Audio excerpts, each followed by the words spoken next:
मेरी मालकिन मुझे रोज 100 का नोट पकड़ा कर कहती, चल थोड़ा सा लताड़ा कर दे, मेरी डिलीवरी होने वाली है। 100 का नोट देकर इनकार न करता और मैं शुरू हो जाता। लेकिन एक दिन मेरी मालकिन ने मुझे नीला नोट पकड़ाया और मुझे रात 10 बजे कमरे में बुलाया। ये देखकर मेरे तो होश ही उड़ गए जब मालकिन ने मेरे साथ, मेरा नाम रवि है और सब मुझे प्यार से गुड्डू गुड्डू कहकर पुकारते थे। मैं बहुत ही गरीब की ज़िंदगी गुजार रहा था। मेरे एक दोस्त जिसका नाम रशीद साहब था, एक रोज़ मुझ पर तरस खाकर अपने घर ले गए और कहा कि मैं दुबई जा रहा हूँ, तुम्हें मेरे घर का ख्याल भी रखना है और मेरे बीबी के छोटे मोटे काम भी करने हैं। उन्होंने मुझसे तनख्वाह की कोई बात नहीं की थी, बस यह कहा था कि मेरे घर की रखवाली करनी है, तुम्हें 2 वक्त का और खाना मिल जाएगा, दुकान से हर सामान वगैरह लाकर देना है। मैं बहुत ही गरीब की ज़िंदगी गुजार रहा था। मुझे या तो वक्त का खाना और एक छत बहुत बड़ी चीज़ लग रही थी। उन्होंने मुझसे कहा कि अभी उनकी हैसियत इतनी नहीं है कि वह मुझे एक मखसूस तनख्वाह पर रख सके। मेरी उम्र 16 साल थी और मुझे उस वक्त यह बिल्कुल भी अंदाज़ा नहीं था कि वह मेरे गरीबी से फ़ायदा उठा रहे हैं, वरना मैं उनका जितना काम करता था उससे मुझे अच्छी खासी तनख्वाह मिल जाती। लेकिन भूख ने तो मेरी हालत ख़राब कर दी थी। वह मुझे लेकर अपने घर आ गए। रशीद साहब की उम्र 50 साल थी और मुझे लगा कि उनकी बीवी की भी उम्र उतनी ही होगी। लेकिन जैसे ही मैं उनके घर में दाखिल हुआ तो सामने लंच में सोफे पर बैठी एक लड़की दिखाई दी। पहले तो मुझे लगा कि शायद यह मेरे मालिक की बेटी है, लेकिन उसका हुलिया शादीशुदा औरतों जैसा था। गले में सोने की चेन, हाथों में सोने के कंगन और सबसे बढ़कर उसका पेट बड़ा हुआ था जिसे उसने दुपट्टा से छुपा रखा था। मैं फिर भी यही सोच में था कि शायद यह मालिक की बेटी होगी जो शादीशुदा है और अपने बाप के घर में आई हुई हो डिलीवरी के लिए। लेकिन मैं उस वक्त हैरत में पड़ गया जब मेरे मालिक ने कहा कि बेगम, यह लड़का आज से तुम्हारा हर तरह का ख्याल रखेगा। बहुत मेहनती और गरीब घर का लड़का है, जिस रंग में डलोगी ढल जाएगा। मेरे दुबई जाने के बाद यह इस घर की रखवाली भी करेगा और तुम्हारी हिफाजत भी करेगा। अगली सुबह मेरे मालिक फ्लाइट से दुबई रवाना हो गए। वह शायद वहां पर पैसे कमाने के लिए गए थे, लेकिन उनके घर में उनकी जवान बीबी अकेले रह रही थी। वह क्यों अकेले रह रही थी, यह बात मेरे लिए हैरान करने वाली थी। खैर, मेरे मालिक के जाने के बाद मेरा काम सिर्फ यही था कि गेट पर हर आने जाने वालों को देखता। मालकिन को कोई चीज़ की ज़रूरत होती तो मैं उन्हें फ़ौरन ला कर देता था। मालकिन खाना खुद बनाती थी और मुझे भी 2 वक्त का खाना मिल जाया करता था। मेरे लिए वह किसी अवसर से कम नहीं था। कम से कम पेट भर के खाना तो मिलता था।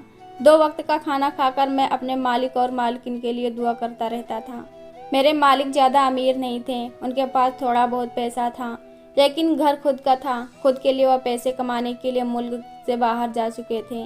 उनका घर छोटा सा था लेकिन खूबसूरत था। मैं बरामदे में ही चारपाई पर सोता था। मुझे यहाँ पर बहुत सुकून मिलता था। मैंने कब ऐसी ज़िंदगी गुजारी। गांव में तो मुझे चारपाई भी नसीब नहीं होती थी। एक वक्त का खाना मिलता था तो दूसरे वक्त का नहीं। शहर का माहौल ही अलग होता है। शुरू में तो मैंने घर की देखभाल खूब अच्छे से की, हर काम वक्त पर करता रहा, क्योंकि मैं इस नौकरी से हाथ नहीं धोना चाहता था।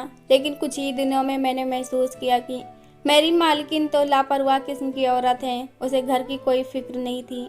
उसका सारा दिन बस टीवी देखना होता था और फ़ोन पर सारा दिन अपनी माँ और अपनी सहेलियों से बातें करती रहती थी। हर शाम कोई ना कोई उसकी सहेली आ जाती थी और फिर समोसे और पकौड़े के लिए मेरी भाग दौड़ शुरू हो जाती थी। मुझे उस पर कोई एतराज़ नहीं था, लेकिन मेरी मालकिन मेरे मालिक का पैसा दोनों हाथों से उड़ा रही थी। कभी कभी मुझे अफसोस होता था अपने मालिक पर कि जो अपने पत्नी के लिए शहर में अपनी हड्डी रगड़ रहे हैं। मेरे मालिक ने मुझे सिर्फ इसलिए काम पर रखा हुआ था कि मैं उनके दूर का रिश्तेदार था। आजकल किसी का भी भरोसा नहीं। एक नौकर रखते वक्त बहुत छानबीन करनी पड़ती है और मैं उन्हें आसानी से मिल गया था जो उनके लिए विश्वासमंद था। एक दिन दरवाजे पर एक शख्स आया। जैसे ही मैं दरवाजे पर गया तो उसने मुझे एक मोबाइल दिया और कहा कि यह मोबाइल मेरे मालिक की तरफ से मुझे मिला है। मैं हैरान था कि मुझे तो मालिक ने ऐसा कुछ भी नहीं कहा था, ना तो मेरी बात भी हुई थी। मालिक से उस शख्स ने कहा कि इसके अंदर सिम मौजूद है और जब उसने मेरे मालिक से बात कराई तो मुझे यकीन आया। अब रशीद साहब मुझे बार बार फ़ोन करके अपने घर की खबर लेते थे। वह मुझसे यही सवाल करते थे कि कौन आता है, कौन जाता है और मेरे घर में मेरे पीछे क्या क्या हो रहा है। मालिक के सवालों से मैं हैरान रह जाता, क्योंकि मालकिन के पास भी तो मोबाइल था। रशीद साहब ने मुझे सख्ती से मना किया था कि उनके बीवी को गलती से भी पता न चले कि मैं उनसे बात करता हूँ और घर की सारी खबरें उन्हें पहुँचाता हूँ। तब मुझे जाकर सारा मामला समझ में आ गया। मैं इतना छोटा भी नहीं था कि यह सारी बातें न समझ पाता। रशीद साहब ने मुझे मालकिन की जासूसी के लिए घर पर रखा था। माय डियर अपने मालिक का वफादार था और घर के हर काम से उन्हें आगाह करता था।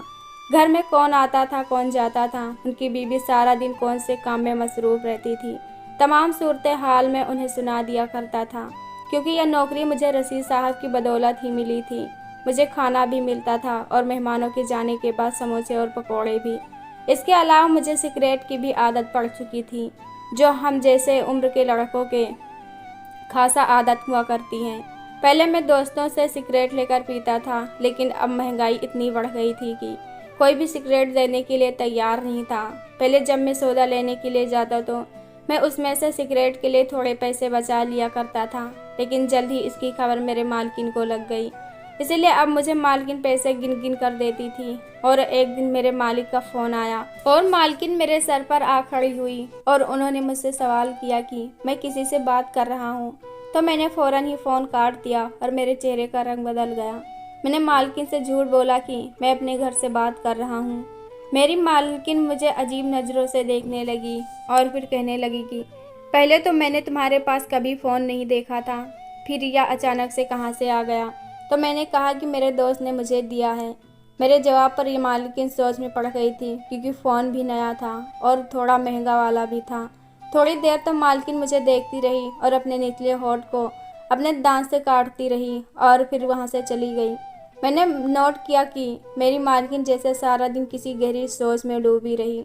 न जाने क्यों मुझे ऐसा लग रहा था कि जब मैं मालिक से बात कर रहा था तो मालकिन ने मेरी बातें सुनी। मेरा हाल वैसे ही हो गया था जैसे चोर की दाढ़ी में तिनका। एक रोज़ मैं दोपहर का खाना खाकर उठा तो मालकिन ने मुझे अपने कमरे में बुला लिया। मैं उनके पास गया तो उन्होंने मुझे 100 का नोट दिया और मुझसे कहा कि गुड्डू बेटा, मेरा थोड़ा सा लताड़ा कर दो। एक तो मेरा जिस्म पूरी तरह से दुख रहा है और मेरे डिलीवरी का समय भी करीब है। मालकिन की बात मुझे बहुत अजीब लगी। वह किस चीज़ के लिए मुझे लताड़े के लिए कह रही थी। मैं सोच में पड़ गया तो उन्होंने मुझे तेल की शीशी पकड़ाई और अपना सर दबाने की बात कर रही थी। मेरे बाजू भी बुरी तरह से अकड़ गए हैं। सर बहुत भारी हो जाता है ना, प्रेगनेंसी में, और गर्दन में भी खिंचाव है। ऐसा कहकर मेरी मालकिन बेड के नीचे बैठ गई और मुझे बेड के ऊपर बैठने का इशारा किया। मुझे तो बस 100 का नोट नज़र आ रहा था और मुझे सिगरेट की बहुत तलब हो रही थी, क्योंकि काफ़ी दिन से मुझे सिगरेट नसीब नहीं हुई थी। मैंने फ़ौरन मालकिन की ख्वाहिश के मुताबिक मालकिन का लताड़ा शुरू कर दिया। उनको बहुत सुकून मिल रहा था और वह बोलती जा रही थी कि गुड्डू, तुम्हारे हाथ में तो जादू है। मेरे बाजू का दर्द तो बिल्कुल गायब होता जा रहा है। एक दिन की बात नहीं थी, अब तो मुझे रोज़ 100 का नोट दिखाती और अपना सर दबाती। मैं आस्ता आस्ता उनके बालों में उंगलियां भी करता रहता और वह बहुत ही सुकून महसूस करती थी। मुझसे थोड़ी बातें भी करने लगी। वह आंखें बंद करके मुझसे अजीब अजीब से सवालात करती कि मेरी रशीद साहब के साथ कैसी रिश्तेदारी है, मेरा गांव कहाँ है, मेरे घर वाले कैसे हैं। मैं उनके तमाम सवालों का सीधा सीधा जवाब दे जाता, लेकिन मुझे समझ नहीं आई थी कि वह मुझसे इतने सारे सवाल क्यों कर रही थी। फिर सवालों का सिलसिला ख़त्म हो गया और मालकिन ने मेरी तारीफ़ का सिलसिला शुरू कर दिया। मुझे कहती थी कि गुड्डू, तुम बहुत प्यारे हो, बहुत मासूम हो और वफ़ादार हो। मालकिन की इस वफ़ादारी वाली बात पर मैं थोड़ा सा चौकन्ना भी हो गया था। तो मालकिन रोज़ाना मुझे कहती कि गुड्डू, तुम बहुत वफ़ादार हो। मैं समझ गया था कि मालकिन को मेरे और रशीद साहब की बातों का पता चल गया है, इसीलिए वह मुझे वफ़ादार कह रही थी। मुझे महसूस हो रहा था कि वह मुझसे कुछ कहना चाहती हैं, लेकिन कह नहीं पा रही थी। वह दुनिया और जहाँ की मुझसे बातें करती थी और दुनिया और जहाँ के सवालात मुझसे पूछती थी, लेकिन जो बात वह मुझसे करना चाहती थी शायद उनकी हिम्मत जवाब दे रही थी। एक दिन मालकिन ने मुझसे पूछा कि मैं सारी रात जागता रहता हूँ कि सोता रहता हूँ। मैंने कहा कि मैं गाँव का रहने वाला हूँ, मुझे तो जल्दी नींद आ जाती है और सबसे पहले जागता हूँ। मुझे ऐसा महसूस हो रहा था कि जैसे मेरे जवाब पर उन्हें थोड़ा तसल्ली हो गई हो। खैर, अब मैं रोज़ाना मालकिन का लताड़ा करता था और इस काम के लिए वह मुझे 100 रुपये देती थी और मेरे सिगरेट का भी इंतजाम हो जाता था। लेकिन एक दिन मालकिन मुझे दिन के बजाय रात को अपने कमरे में बुलाया तो मैं थोड़ा सा परेशान हो गया, क्योंकि रात के 10 बज रहे थे। मैं उनके कमरे में गया तो मैंने देखा कि उनके हाथ में 100 के बजाय एक नीला नोट था।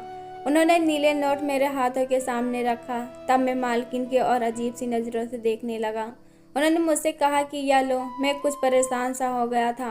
वैसे तो मुझे खुश होना चाहिए था, लेकिन मैं खुश होने के बजाय सोच में पड़ गया। आज 100 के बजाय 1000 मिल रहा है, ज़रूर कोई बात होगी। मैं अपने दिमाग में सोच ही रहा था, तभी मालकिन ने कमरे की बत्ती बुझा दी। उनकी इस हरकत से तो मैं हक्का बक्का रह गया। अंधेरे में वह मेरे करीब आई और उन्होंने मेरे कान में कहा, गुड्डू बेटा, मुझे पता है कि तुम अपने मालिक के वफादार हो, और मैं समझ गई हूँ कि मोबाइल तुम्हें तुम्हारे दोस्त ने नहीं बल्कि मेरे शौहर ने दिया है। लेकिन मैं चाहती हूँ कि तुम मालिक से ज़्यादा मेरे वफादार बन जाओ। वह तो तुम्हें तनख्वाह भी नहीं देता है, सिर्फ 2 वक्त की रोटी देता है, और मैं तुम्हें पैसे भी दूंगी, लेकिन तुम अपना मुंह बंद रखो। मेरी कोई बात अपने मालिक तक न पहुंचाओ। मुझसे वादा करो कि तुम भी मालिक से कुछ नहीं बताओगे कि आधी रात को उनके घर कौन आता है और कौन जाता है। लेकिन मुझे समझ में नहीं आ रहा था कि उन्हें मैं क्या जवाब दूं, क्योंकि मेरे आंखों के सामने 1000 का नोट घूम रहा था। मालिक ने तो मुझे कभी भी पैसे नहीं दिए थे और मालकिन मुझे सीधा 1000 का नोट दे रही थी। मुझे नहीं मालूम था कि वह 1000 का नोट मुझे क्यों दे रही थी, क्योंकि मैं तो सारी रात सोता रहता था। मुझे नहीं मालूम था कि आधी रात के बाद इस घर में क्या होता था, कौन आता जाता है। मुझे इन चीज़ों से कोई मतलब नहीं था। मुझे मतलब था तो सिर्फ 1000 की नोट से। मैंने मालकिन से कहा कि ठीक है, मैं आपका वफादार रहूँगा, वह जैसा ही बोलेगी मैं वैसा ही करूँगा। मेरी बात सुनकर मालकिन खुश हो गई और मुझसे बोली कि शाबाश गुड्डू, मुझे तुमसे इसी समझदारी का यकीन था। मैं 1000 का नोट लेकर वापस आकर अपनी चारपाई पर सोने की कोशिश करने लगा। मैंने कहा कि मैं अपने मालिक के साथ कौन सा बेवफाई कर रहा हूँ। इस घर में ऐसा कौन सा खुफिया काम होता है कि जिसे मुझे मालिक से छुपाना पड़े। मैं मुतमईन होकर सोने लगा। आधी रात को मैं पानी पीने के लिए गया था और किचन की तरफ आया, लेकिन मुझे मालकिन के कमरे से कुछ आवाज़ें सुनाई दी। मैं परेशान हो गया कि इस वक्त कौन आ गया है। मालकिन तो घर में अकेली होती हैं। न चाहते हुए भी मेरे कदम उनके दरवाजे की तरफ बढ़ने लगे, क्योंकि दरवाजा लॉक था। मुझे लगा कि मैं खिड़की की तरफ आ गया हूँ, क्योंकि गर्मी का मौसम था और खिड़की खुली हुई थी और जरा सा पर्दा भी हटा हुआ था। अपना आसानी से अंदर का मंजर देख सकता था, लेकिन अंदर का मंजर देखकर मुझे शदीद झटका लगा। मुझे उसी वक्त समझ में आ गया था कि मालकिन ने मुझे किस बात के लिए 1000 का नोट दिया था। मैंने तुरंत ही अपना मोबाइल निकाला और कमरे के अंदर का वीडियो बनाकर अपने मालिक के पास भेज दिया। मैं सारी रात सो नहीं सका, परेशानी के मारे नहीं बल्कि खुशी के मारे। मैं समझ गया कि अब मेरे दिन बदलने वाले हैं, क्योंकि 1 हफ्ते के अंदर मेरे मालिक वापस घर आ गए। मालिक ने अपने आने की खबर किसी को भी नहीं दी थी सिवाय मेरे अलावा कोई नहीं जानता था। अचानक से उन्हें देखकर मेरी मालकिन का चेहरे का रंग बदल गया और मालकिन ने मेरे और शिकवा की नज़रों से देख रही थी, जैसे कि वह कह रही थी कि मैंने उन्हें क्यों नहीं बताया कि मेरे शौहर आने वाले हैं। मेरे मालिक ने उन्हें तलाक के कागजात पकड़ा दिए। मेरी मालकिन हैरान नज़रों से उन्हें देख रही थी, फिर बोली कि मैं उम्मीद से हूँ। मालिक ने कहा कि मुझे तो यह भी नहीं पता कि यह बच्चा मेरा है या उसी लड़के का है जिसको तुमने अपने कमरे में बुलाती थी मेरे जाने के बाद। ऐसा बोलकर रशीद साहब ने अपनी बीवी को घर से निकाल दिया। मुझे शाबाशी दी और बहुत सारे पैसे भी दिए। कुछ अरसे बाद उन्होंने दूसरी शादी कर ली और उसे लेकर अपने साथ दुबई चले गए और मुझे फिर से वही जिम्मेदारी सौंप गई जो मुझे पिछली बार सौंपी थी, और अब मैंने उनका विश्वास हासिल कर लिया था। अब मैं उन्हें जो भी बताता हूँ वो आंखें बंद करके यकीन कर लेते हैं। लेकिन इस बार मैं बहुत खुश और मुतमईन था। मैं चाहता तो मालकिन का वफादार रह सकता था। वह राज मालिक को कभी नहीं बताता और मालकिन से 1000 का नोट लेता रहता, लेकिन मैं जानता था कि एक न एक दिन यह राज जरूर खुल जाएगा और फिर मेरे भी बुरे दिन आ जाएंगे। मालकिन के साथ साथ मालकिन का किसी के साथ चक्कर था। वो लड़का उनका पुराना आशिक था जिससे उनकी शादी नहीं हो पाई थी। मैंने दोनों तरफ का सोचा। मालकिन का वफादार होने में मुझे थोड़ा सा खतरा था और मालिक का वफादार होने में मुझे फ़ायदा था। मुझे वाकई फायदा हुआ था। मैं अब मालिक का पक्का नौकर बन चुका था। अब मुझे 2 वक्त की रोटी नहीं बल्कि मोटी रकम तनख्वाह भी मिलती थी। मेरी नौकरी पक्की हो चुकी थी। मैंने अपने मालिक से वफा किया था और उसका सिला अब मुझे मिल रहा था और मैं बहुत खुश था। मालकिन बिल्कुल सही कहती थी कि गुड्डू तुम बहुत वफादार हो। दोस्तों, ये कहानी कैसी लगी कमेंट बॉक्स में ज़रूर बताएं। वीडियो को लाइक करो, चैनल को सब्सक्राइब करो। ऐसी कहानी आपके लिए लाते रहेंगे। धन्यवाद।